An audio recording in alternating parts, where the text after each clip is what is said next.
welcome back to my channel, Reading with Nargles. I'm Danny. This is Kakashi. Alright, I'm here today because I saw Booksmart Cass do this really cool video where she answered some book questions to kind of get a good idea of who she was. And I kind of wanted to do it too because looking back on my first video, I feel like I forgot to mention a lot of my favorite books. Some of my friends texted me and they're like, I can't believe you didn't mention this book and this book. And I blacked out during that video. I was just so excited. So I thought doing these questions would be a good way for me to kind of get in all the books that I had forgot to mention in the first go. So we're gonna go ahead and do that today. So let's go ahead and jump in. Okay. So I'm doing this two ways. So I thought the first way would be fun to kind of do broad, and then the second one where I'm kind of mentioning specific books. And this was actually really tough for me when I was thinking about it because I don't own majority of the books that I've read. So I was also trying to go through on my Goodreads to look through that to see if I could think of some answers, because I can't be the only one. I kind of forget every single thing that I read as soon as I finish the book. And that was really hard for me to do this. So I tried to look some up and hopefully I remember some, but I feel like a lot of mine are gonna just be bookshelf ones since that's what I could see and that's what helps me remember a good answer. So I tried my best. Maybe the other answers will come to me. I guess we'll see. Okay.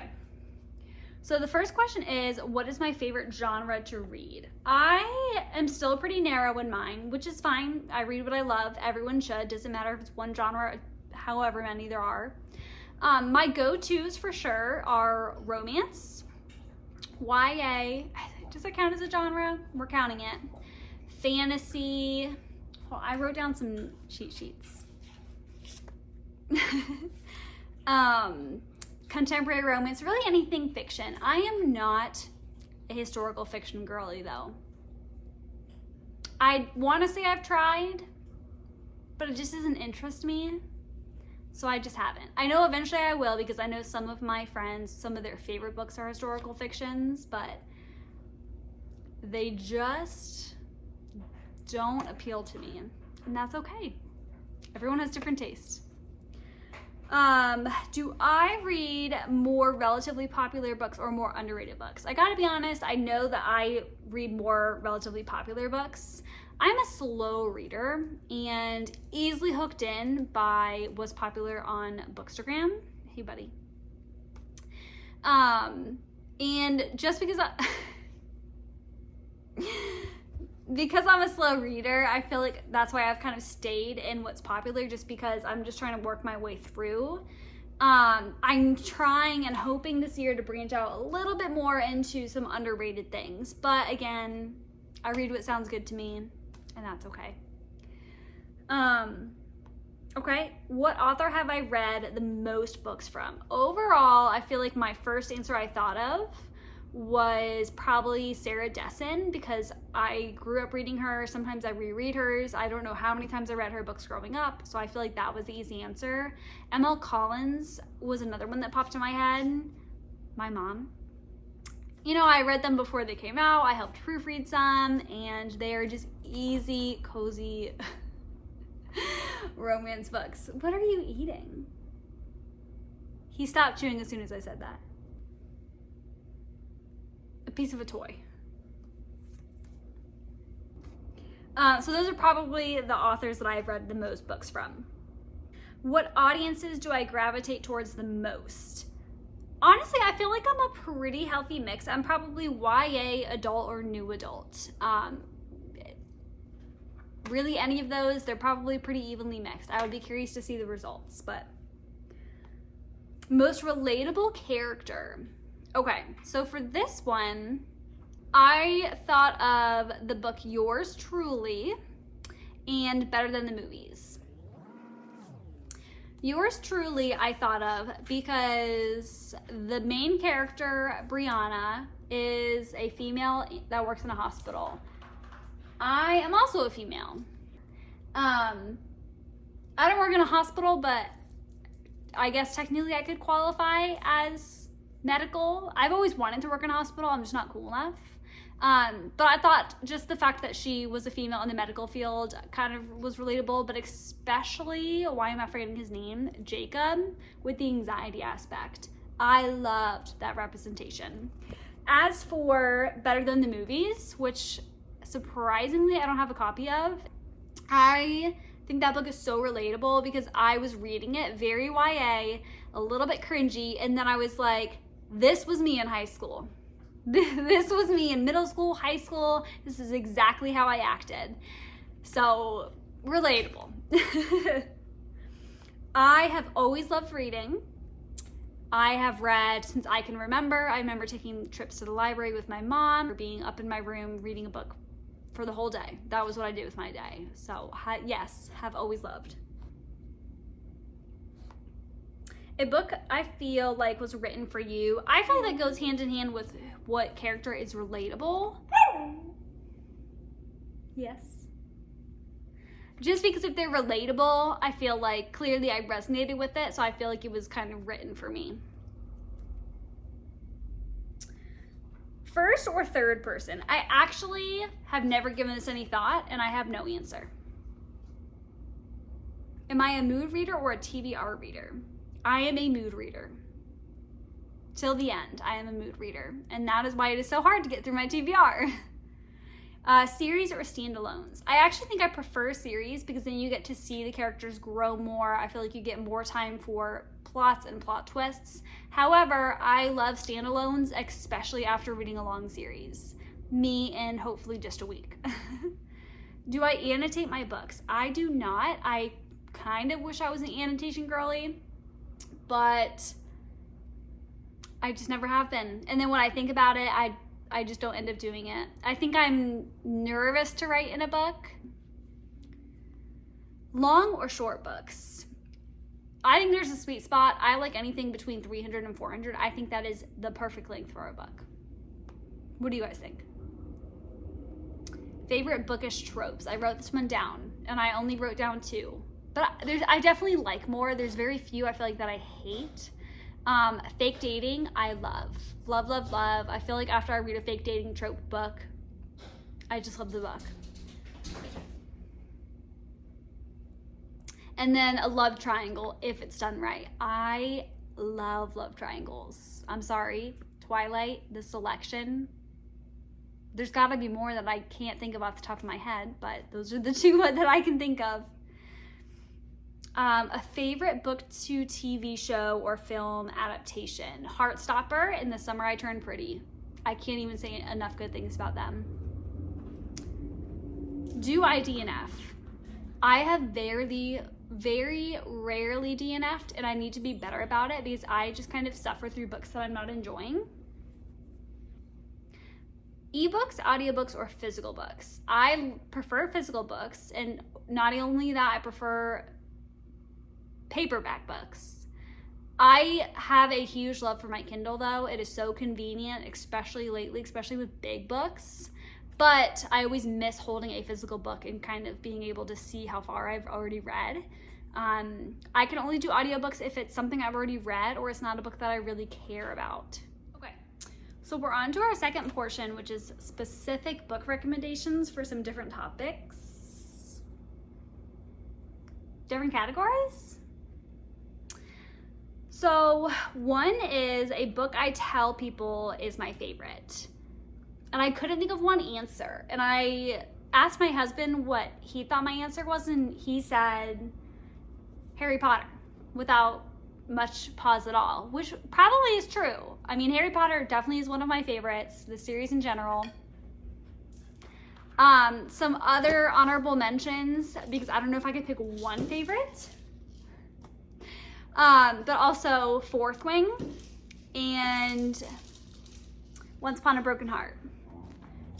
Definitely some of my favorites. Definitely some of my favorites.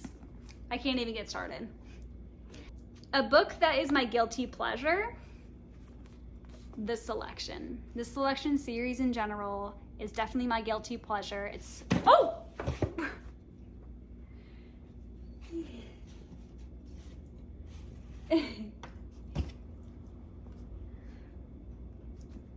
This video is just a hot mess. Kakashi is a hot mess today.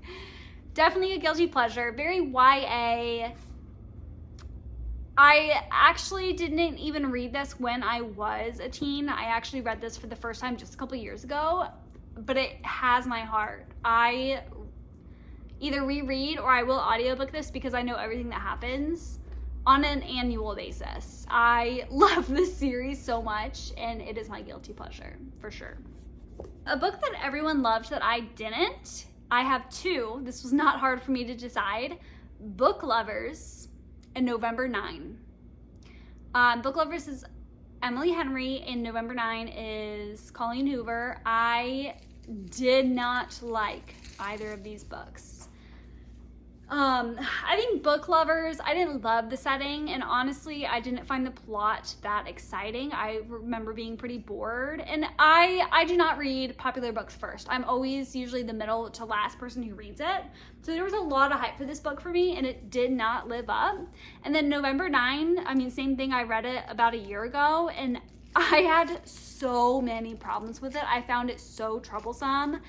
I found the character dislikable. I found the second character dislikable. I hated that she just like relied on this guy that she just met to build up her self-esteem.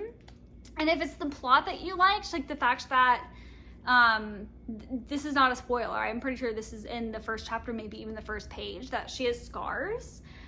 M.L. Collins has a book with also a character who has scars from, I think they're both from fire. I feel like that makes sense.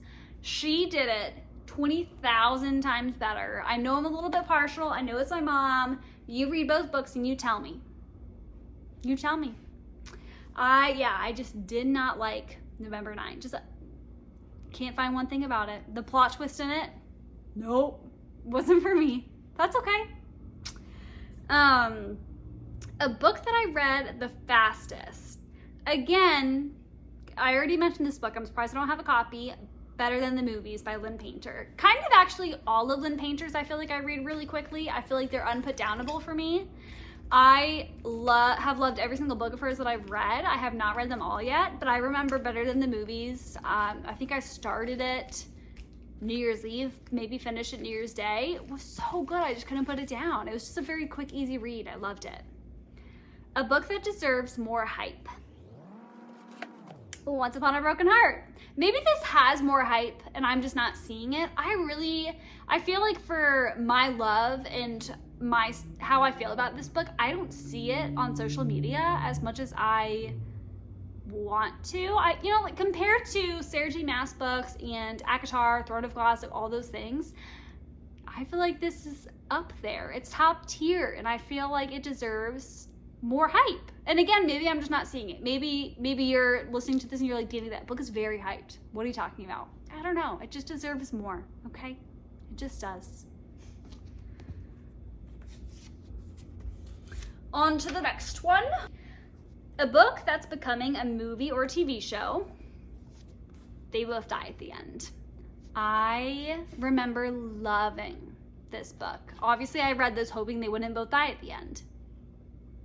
Didn't we all? I buddy read this one with a friend that I had in North Dakota, and I think buddy reads in general, even if I ended up hating the book, I enjoyed it a lot more. Luckily, I think we both loved this book, but that made it more fun. But yeah, I just loved this book so much. Because I know the prequel just came out this year, maybe last year.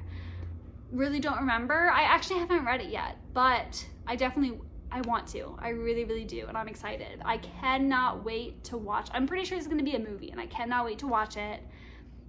I'm someone who feels like I have to reread things if I haven't read them recently before I watch whatever show or movie it was based on, so I might have to reread this soon. It was really good.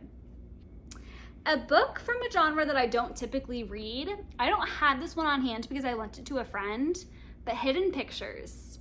I don't typically read thrillers. I do want to get more into them at some point. I don't know if that'll be this year, next year, whenever. Hidden Pictures was so good, and it really set the bar. maybe a little bit too high, but I loved it. A book that deserves all the hype it gets.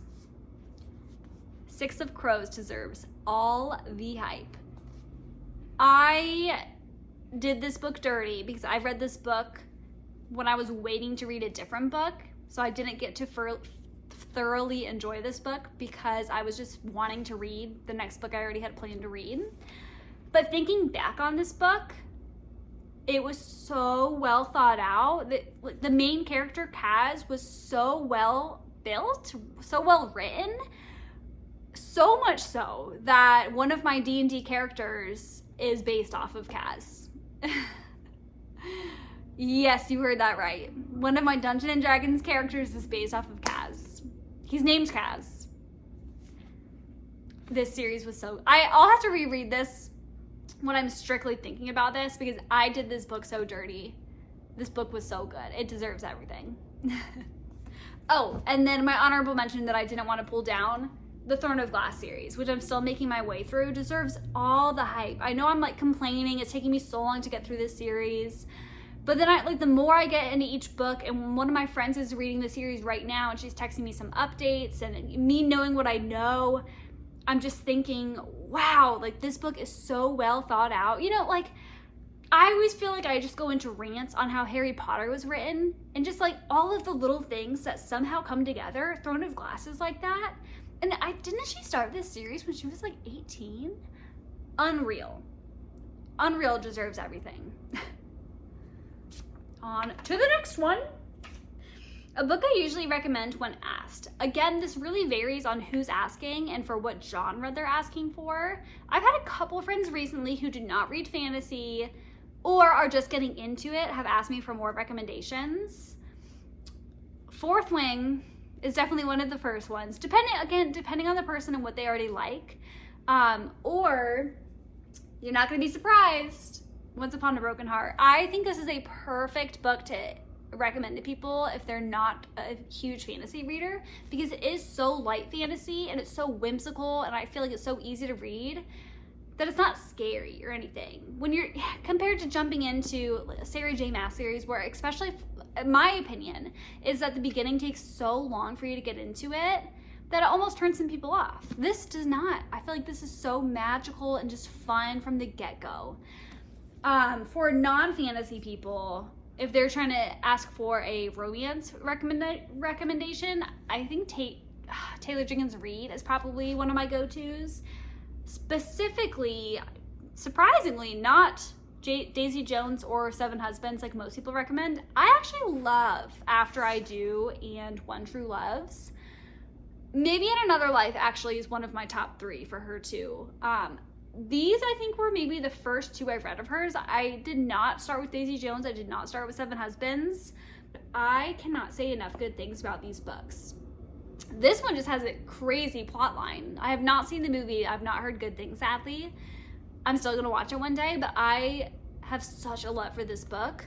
After I Do, I loved because I don't know if I've read a book specifically what this is about. I don't think there's ever really been a book about after the honeymoon phase. I feel like most romances are you meet, everything's perfect, everything's happy, we're in the honeymoon phase, we're not married yet. I love that this was already married, what happens after the honeymoon phase is over. This might need a rereading too. A book with my favorite character. Again, I've already kind of talked about some characters that I love. The Love Hypothesis. I absolutely loved Olive in an academic setting. I'm here for academic settings. I read this while I was getting my master's, so I think I just gravitated towards it even more. I just loved kind of that relation. And then, no surprise, Fourth Wing with the character I loved. I cannot say enough good things about Xaden. I just can't. I keep seeing like the little plot predictions that we're not gonna love Xaden forever, and I don't want to hear it. I really don't. A book I wish I could live in. I laughed reading this question because I want to say Fourth Wing, ACOTAR, but I'm a wimp and I get scared really easily. So in reality, I don't think I would survive in either of those worlds. Well, as long as I'm not the one who has to do all the war fighting and war planning. Okay, I probably wouldn't survive in Fourth Wing, because I'm gonna be honest, I would probably not be a writer. I'm not cool enough. I'm not strong enough. I'm not brave enough. I'd probably be a scribe, which is still great. ACOTAR, I would love to be in, because I would love to live in Dawncourt. I need a book about Dawncourt. I need a book about Dawncourt. Let's throw that in the universe. Sarah J. Maas, if you ever see this, hi. Can I have a book about Dawncourt? I'm curious, because I feel like everyone, obviously we get the most information about Spring Court and Night Court. What court do you resonate with the most if you've read that series? In reality, a world I feel like I could live in that I love is probably Harry Potter. I know it's probably such a basic answer, but outside, again, of all the war and, you know, Voldemort and all of that, I just love the atmosphere. I love Hogsmeade, Hogwarts. Take me there. A book I thought I'd hate but loved. I scrolled through Goodreads and I could not find anything. I feel like I have the opposite a lot. A book I thought I would love and I hated, but I'm not gonna bring those books here. But yeah, I could not think of one for that. A book that made me cry. If He Had Been With Me. This book destroyed me. This book literally tells you what the big plot twist is on the first page. And then you black it out reading this book, and then the end comes and you realize what's happening, because then it comes back to you, and then you're in denial, and then you just start sobbing. I sobbed and then finished this book. And have you ever finished a book and then just laid there? I think I laid there for 30 minutes just staring at nothing, just staring at air or staring at my ceiling. And then I decided to take a nap because I felt so upset. And then I texted my friend and begged her to read this book, and then I got her obsessed. So shout out. Thank you for reading that book and being there for me. And I cannot wait until, I don't even know what we can call it. Is it a sequel, a prequel? The book that's coming out next month from his perspective, or a couple other perspectives. I cannot wait to get my hands on that book. I cannot wait. So many books have made me sob though. I'm a very easy crier. This was just the first one that I automatically thought of, and this was one of the biggest cries that I can picture. And then a book I wish I could reread for the first time. Again, it's kind of all the books that I've already been talking about. I would love to read Fourth Wing for the first time again. All the Harry Potters, Once Upon a Broken Heart series, kind of any Taylor Jenkins Reid book, because I feel like for hers, I was always so, I don't know what's gonna happen. But now I know what's gonna happen, so I feel like that would be really fun. Majority of books I kind of wish I could reread for the first time, which some of them I feel like I can, because it just goes after I read it and put it down. But those are kind of the big ones. So yeah, I think that's kind of all the questions, all the categories that I had. But I'm hoping I feel better that I've kind of mentioned all the books that I cannot believe I left out of the first video, but I hope you have kind of a better idea of what I read. Let me know if there's a book that I mentioned that you haven't read that maybe you're going to now. Let me know if there's a book that you think I would like now that you've kind of heard a little bit more about what I read. I would love to hear your suggestions. So yeah, if you guys liked this video, you know what to do. Like, comment, go ahead, subscribe, and you could find me elsewhere on the internet. I'm on Instagram at Reading with Nargles, and I'll catch you guys next time. Bye.